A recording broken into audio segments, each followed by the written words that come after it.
We are now past the halfway point in the high school football season here in Ohio as teams all across the area hit the practice field to get ready for Week 4. Thanks for joining us. I'm Alex Wilcox. Now, before we say goodbye to Week 3, though, we need to name our Charlie's Dodge Player of the Week. So here's how the voting shook out. It was a close vote between John Madden and Eli Brown. These two were going back and forth the entire weekend. We were keeping a close eye on this one, but in the end, Eli Brown, the Bowling Green quarterback, comes ahead of St. John's defensive lineman John Madden IV. You see the split there. Eli Brown taking in 36.7% of the vote. John Madden just over 35% of the vote. Jarrett Gerdeman and Jack Glowski also receiving votes for our Player of the Week. So we headed out to Bowling Green, their practice today, where their coach helped us out with the presentation. On behalf of BCSN, congratulations to our Player of the Week, Eli Brown. Yeah!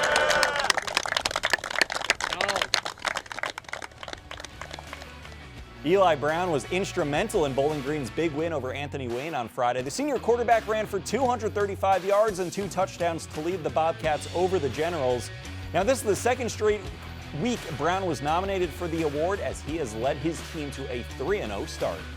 It feels great. It's a great accomplishment, but I really got to give it to my teammates. Without them, nothing would be possible. So it's really up to them. It's awesome. I mean, it's good for him, and if he's getting it, means that our team is doing good things. So it's a really good team accomplishment, and individually goes to a kid that very much deserves it. I'd be proud of him regardless of what our record is. So, but nah, man, he's getting the recognition that he's due, and he's put in the work to earn this and deserve this. And he's also humble enough to know that we got to get to work this week, and he won't let it go to his head. So anytime you can check all those boxes, very much deserving, and we'll take all of it that we can get coming our way. It just takes hard work. I mean, me and my team definitely put in some hours of hard work here and there, and over the summer, just keep grinding and just do as best we can every practice. Just give it all.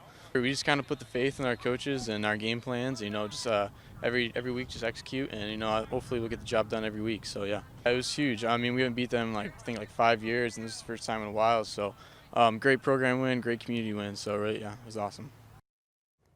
Today was a big day for Toledo Public Schools, the first day of football practice. It wasn't too long ago that the City League's fall sports were all on hold, but last week TPS officials announced that fall sports would return and the City League teams would once again return to the practice fields. Today the Bowser Rebels took to the gridiron for their first football practice of the new season. Last season, well, the Rebels struggled. They went 3-7 on the season and only won 1 game in the City League. This year, though, the numbers are up and plenty of starters are returning on both sides of the ball. This season, all games will be played within the City League, and fifth-year head coach Chip Strom believes that without those out-of-conference games, it'll take some time to work things out, but he believes his seniors are up to the task. Well, you know what? Every year, the advantage that to us is that those non-conference games are a really nice tune-up going into City League. So, and we used to play a pretty tough non-conference schedule, but as this year, I guess the only luxury we may have that everybody else is on the same footing, and they're all starting late as well, and trying to play catch up. But yeah, we really like our non-conference games because by the time we get into City League play, since we start so late in the season, we're ready to go. We know who our personnel is, and we have all of our little problems are smoothed out by then. Going into practices right before two-a-days started when we shut down, the seniors did a really nice job taking a leadership role, trying to do it. You know what? You can see them. They were a lot more focused than they had been. So it's funny because every year you see the new seniors step up, and it's like they start looking at it through a different lens. It's like, I'm a senior now. This is my last shot. I need to start thinking about this a little bit more in the urgency side. So they've done a good job. We just hope that it carries on. So go. It feels great. We got a lot of returning seniors. We was really looking forward to this season. We fell short only winning 1 game last year in the City League.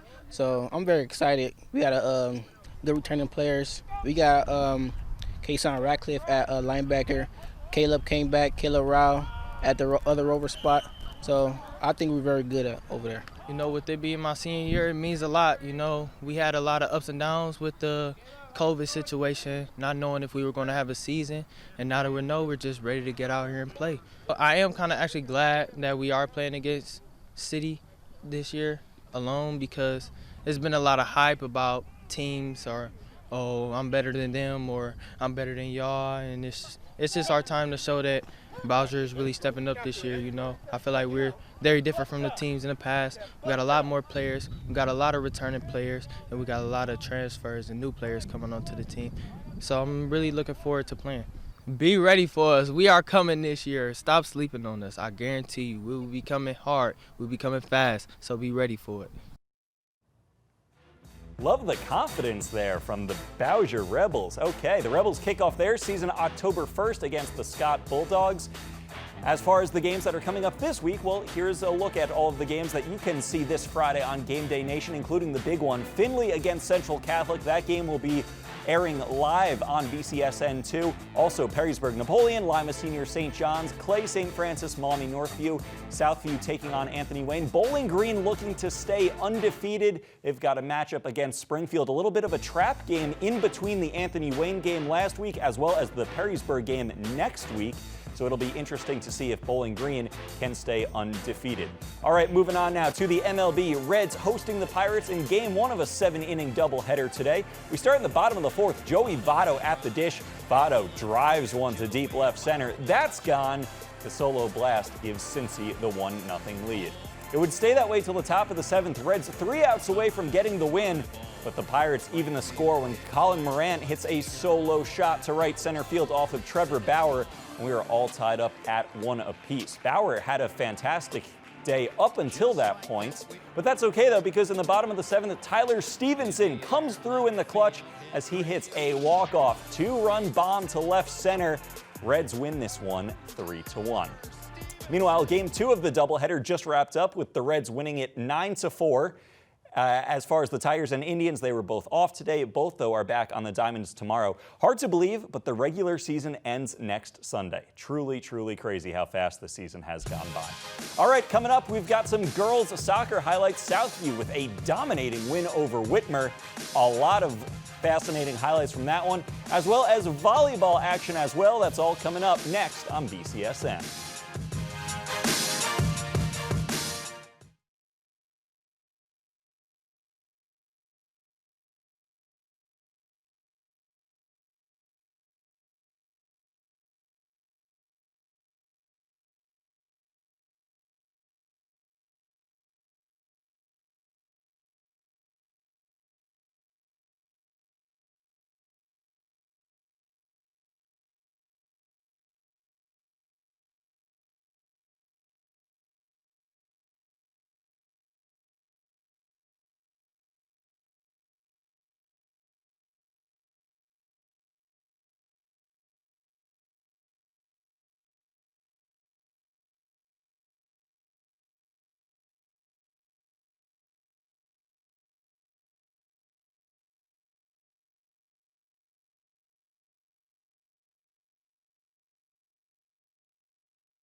Sports Nightly is brought to you by Groganstown Chrysler Jeep Dodge Ram.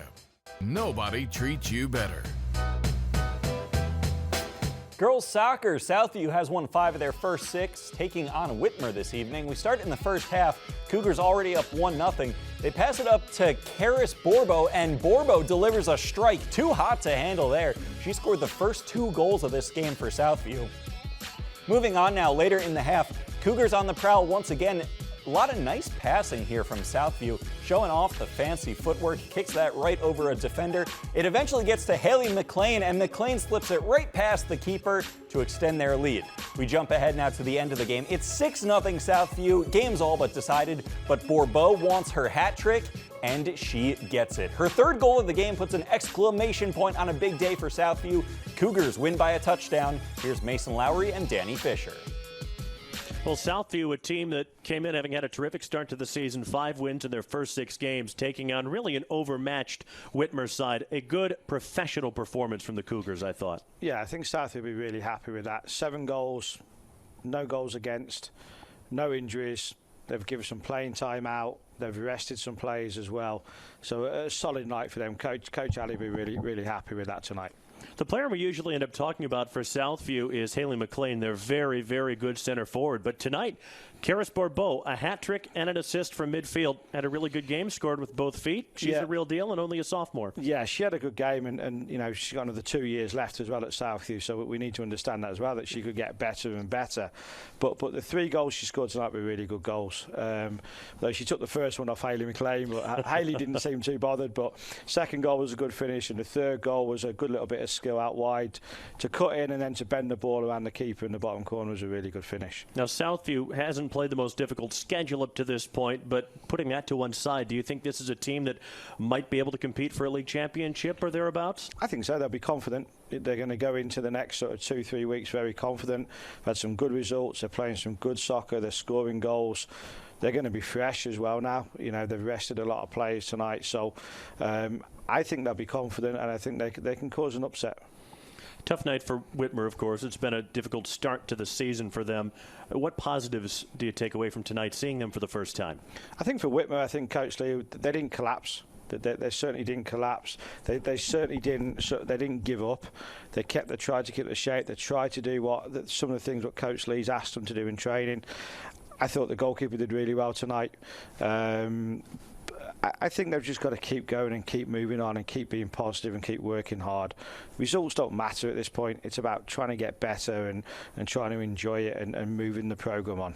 There you have it. Nice win for Southview tonight on the road at Whitmer. Back to you. Thank you, guys. To volleyball now. Battle of the Bulldogs. Rossford taking on Swanton. First set. Ball set over to Trisha Aitner. She splits the back row here. Swanton takes the first set 25-8. Going ahead now to the second. Rossford trying to find their way back into this one. Ava Roars finds some open court for the point. Set now at 14-9. But a few points later, Swanton on the serve. Here's Sammy Taylor with the ace. And they take the second set 25-11. And then in the third, Swanton really took control. Smith with another kill. Swanton wins in straight sets, 3-0. Thanks. Back out here at Swanton High School, where tonight it was an all-Bulldog matchup, and you had 2 programs coming in here that so far have had very different seasons. Swanton a perfect 8-0 coming in. Rossford entering tonight still in search of their first win on the season. And you looked across the board tonight for Swanton. This was a team that got contributions from just about everyone. They were able to build up their depth, and they will be a contender for a league title. Rossford, on the other hand, as mentioned, still winless on the season. This is a mix of experience for this group after losing last year's District Player of the Year, Kerrigan Durko, who is now at Tiffin University. Still taking time for this Rossford team to come together. And one more note on tonight's match. A big congratulations goes out to Swanton starting setter Sophie Taylor, reaching 1,000 career assists here tonight. She is just a sophomore, but a big future ahead for that young lady. Now, let's go back to the studio. Thank you, Brad. Coming up on Sports Nightly, Brian Kelly signs a contract extension with the Irish. We'll hear from Coach next.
Sports Nightly is brought to you by Charlie's Dodge Chrysler Jeep Ram.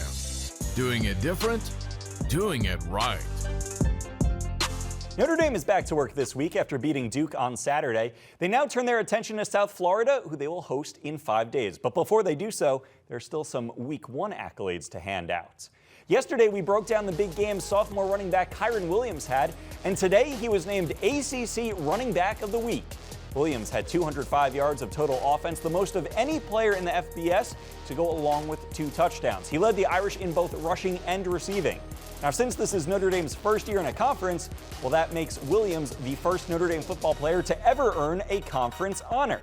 Still feels weird to say that Notre Dame is in a conference, but whatever. Brian Kelly says the Irish are going to continue to rely on a heavy dose of the sophomore running back going forward, but they'll also work in some of their other options. He has shown himself to have the ability in terms of the numbers that he produced that he adds a dimension to our offense that makes us a better offense. So we're going to see him continue to play a large role. But I think you also saw a Jafar Armstrong who can catch it and play physical. Jameer, I know everybody saw the explosiveness of a Chris Tyree, and we didn't see Sibo Flemister, who arguably had as good a preseason as any of our backs, who is coming back from a collarbone injury, who I think will be 100% this week. We had him in a red jersey most of last week.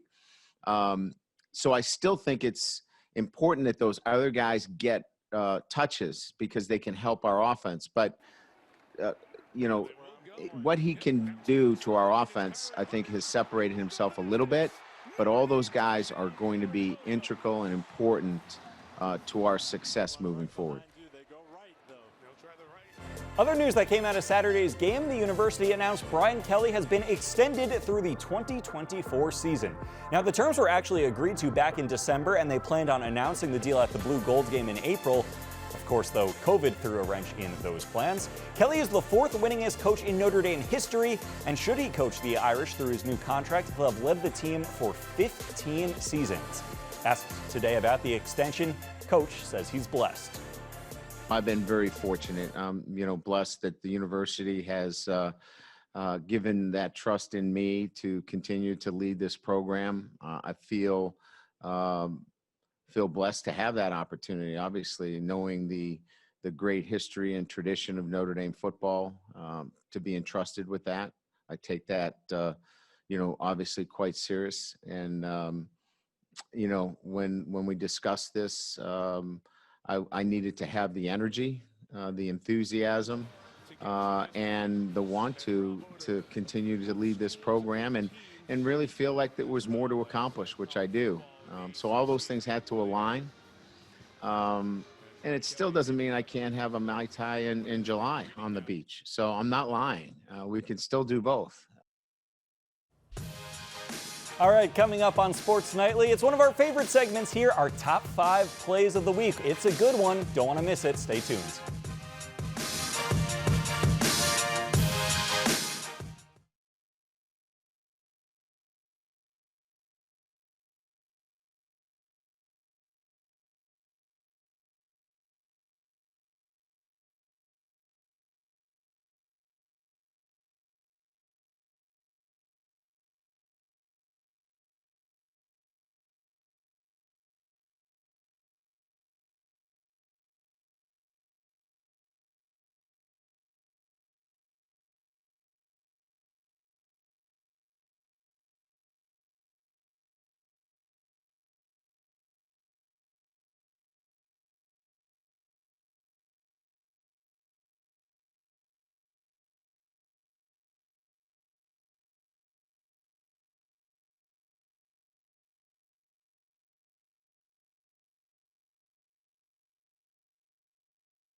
Sports Nightly on BCSN is presented by Midas Auto Service and Tires. We're always a touch better. Time for Top 5 Plays of the Week, and Top 5 Plays of the Week is brought to you by Midas. They'll tell you what needs fixing now and what can wait. Trust the Midas touch. All right, let's get into it. Here is your Top 5 Plays of the Week. Coming in at number 5, St. John's and Findlay. Findlay here looking for the go-ahead score. Down 1 with just 30 seconds left. Heaves it up into the end zone. Trey Green, though, has other plans. Picks it off for St. John's. That gets the interception to seal the game. Big win there for St. John's. Bit of a low snap. Roth to his right. Goes for the end zone. Intercepted! Titans take it away. It's Trey Green with the biggest play of the night. Coming in at number 4, we head to the pitch for some soccer highlights. Okay, Perrysburg and St. John's. Ion Morton Wisgen with the nice footwork. He actually slips but still finds the back of the net. Nice play by the junior for the St. John's goal. Very impressive there. Given away, intercepted by Morton Wisgen. Trying to slip his way through. He does, and then slots it in beautifully. What an individual effort. Moving to number 3, back to the gridiron. Northview taking on Springfield, Blue Devils looking for the deep ball. Ball is popped up. Nick Schaefer able to bring it in with one hand for the INT. And the Wildcats would go on to get the win 28-21, their first win of the season. To the 42-yard line of the Wildcats. Materney, pressure coming. Lets a missile go right side. Tipped up and cooked. Let the football go. It's intercepted. Wildcats working with it down across their own 20 and stopped at the 23-yard line. Nick Schaefer. To number 2, here's Perrysburg taking on Southview on Friday night. Cougars trying to run it. They're stuffed at the line, but that's not where this play ends. Yellow Jackets trying to rip the ball away, and they do. Luke Jaco comes up with it, and he heads the other way for the score. Yellow Jackets shut out the Cougars 54-0. Young is back in the shotgun, and they're going to try to hand off the ball to number 22, Ryan Shaw, but it is a fumble recovered by number 8, Luke Jaco, who runs it back for a touchdown.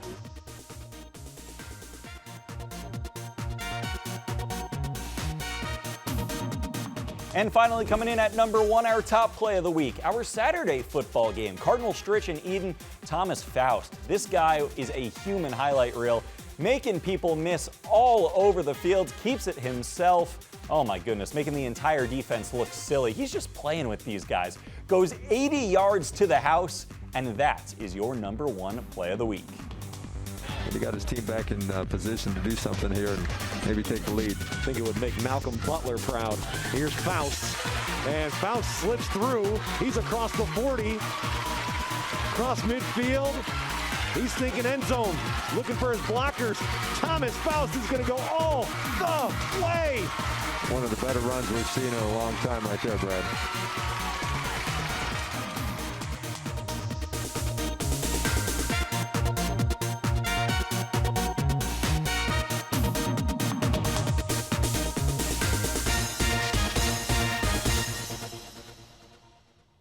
Top 5 Plays of the Week is brought to you by Midas. From brakes to tires to oil to everything, trust the Midas touch.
One last check of the games for this upcoming week, week 4 of high school football action on Friday. These are all the games that you can see live on Game Day Nation, and that big one, Findlay against Central Catholic. Irish looking to stay undefeated against Findlay. That can be seen live on BCSN2, one of 9 games that you can see live on the BCSN network. A lot of good ones there. Perrysburg, Napoleon, Lima Senior, St. John's, Clay, St. Francis as well. It's going to be another exciting week of high school football, and we, of course, are your best source for it. Thanks for joining us. I'm Alex Wilcox. Good night.